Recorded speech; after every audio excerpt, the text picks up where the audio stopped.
Hello students, how are y'all doing?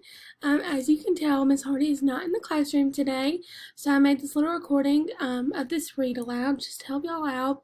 I do advise you pay really close attention because we will be doing a worksheet over this when Miss Hardy gets back. If you would like to look at this at home, you can go to this monkeypen.com website. And go to this free books tab. And the book that we are reading is called Abe the Service Dog.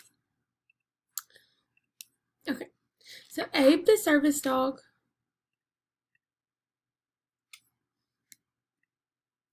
by T. Albert. Hi, I am Abe, and I'm a service dog.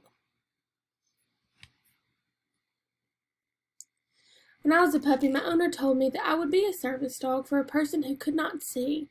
I didn't know what that meant, but I knew it was something special. When I got a little older, I was sent away to school. My sister was sent to another school to learn how to help people with autism, to be their friend and help them get around.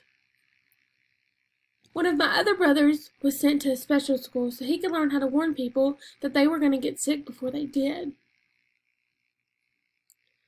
My other brothers and sisters became good friends with people in good families. Not every dog can become a service dog. School was hard. I had to learn many things, just like you. I had to learn to stop and look before crossing the street and learn what red, yellow, and green directional light meant and what I should do. I was taught to guide a person to go left and right and step up and down, to stop, to move forward a little, to back up, and much more. I had to learn where I was and how to get back even in strange areas. I had to learn how to behave in a restaurant and never ever beg for food, and that was hard. I had to learn that I could be a plain old playful dog as long as my halter was off. But once it was on, I was working. I became the eyes of my master, and their safety and how they got around was up to me. After a long time in school, I graduated, and my trainer introduced me to BJ, the person who would become my master, and we were both excited. We trained together for several weeks and became very good friends. She was really nice, and we always spent fun time together once she took my halter off. One day, the trainer said we were ready, and I was off to a new home with my master and friend. We shared many years together and had many wonderful experiences. We went shopping, we visited friends, ate in fine restaurants, and traveled across the country. I took care of BJ. I knew she didn't feel right. And could tell if she was hungry. I took care of BJ. I knew when she didn't feel right and could tell if she was happy or unhappy, sad, grumpy, or whatever.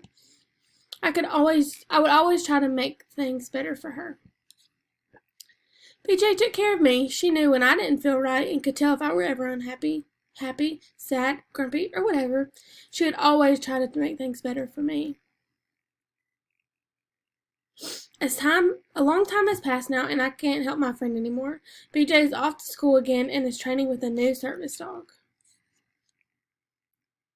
I will meet him tomorrow and help him understand his new master. Then I become like my other brothers and sisters. I become a really good friend for people in a good family. You really couldn't ask for more.